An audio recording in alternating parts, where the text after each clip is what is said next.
Good morning. It's Friday, the 5th April 2024. This is my pre market commentary on what is going to be a very, very important day today for a very, very long time. This is Vijay here, also called as Sainik. Thank you for joining me. Please like, share, and subscribe. We've already crossed 500 subscribers. More and more views are coming in. It is very gratifying to note. So let's just jump back to today's topic, which is, has something changed? This, I believe, is one of those important time periods when we need to ask this question again and again.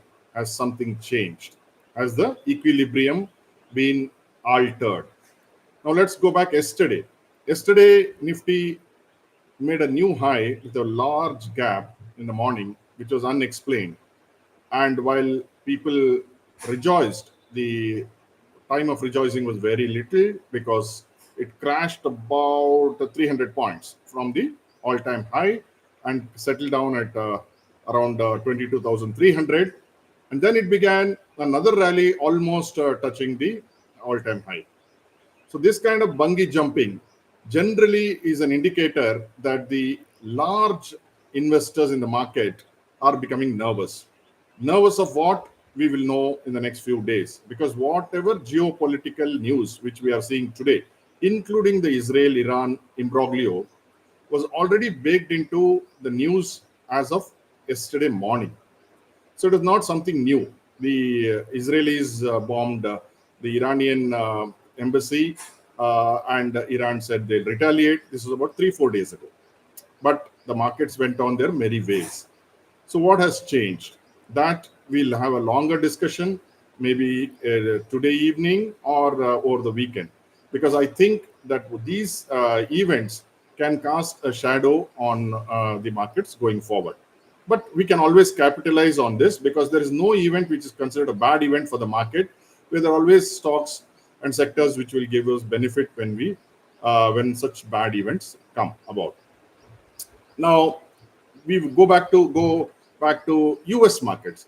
US markets also inexplicably started moving up, though this news was already in the air.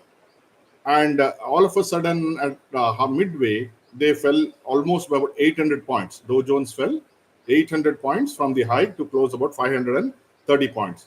Nasdaq fell about 230 points. S&P about 65 points. There was all-round nervousness. People were searching for reasons of the fall. My personal belief, based on experience, is that the smart money seems to be moving out of equities in the last few weeks, not days. Yesterday was just one of those days. And that when the Nikkei was up significantly higher at about 700 points in the morning yesterday, and then it closed about 350 points. Hang Seng was not there. So therefore, there was all-round complacency, I would say, in the markets. So the taking care of that impending Iran-Israel conflict, something else has changed. Maybe the backroom boys who were trying to avert a showdown between these two countries failed, and therefore the market just was bidless. So when you have no bids and only offers, the prices simply come down. You don't require selling for the market to come down. You just need lack of buying. Probably that's what happened. So then yesterday's moves, both in India and the US, was it a bull trap? A bull trap, again, I'll define it over the weekend. It's a longer discussion. And so if it is a bull trap, then we are in serious trouble as far as the equity is concerned. But today is a different day altogether for India, because today is the RBI policy day, and almost everyone expects nothing will happen. So as my English teacher used to say, nothing is better than nonsense. So RBI policy, I think, as far as the interest rates are concerned, I think there will be no change. But RBI is known to tweak some options for the market, which generally have some bearing on certain stocks. So we have to be on the lookout for those kind of tweaks, which the RBI is quite capable of doing. Especially, they have warned us that a lot of money is going into the equity markets through the personal loan route. So that is something which we need to look at. So today, as I said, Nikkei is down by 950 points, close to 1,000 points. and Hang Seng is down about 170 points. The DXY, the dollar index is about 104.3, which is nothing. It is steady. Rupee is now trying to reach all-time high. Probably it is at the all-time closing high at 83.4. The N is steady at 151.6.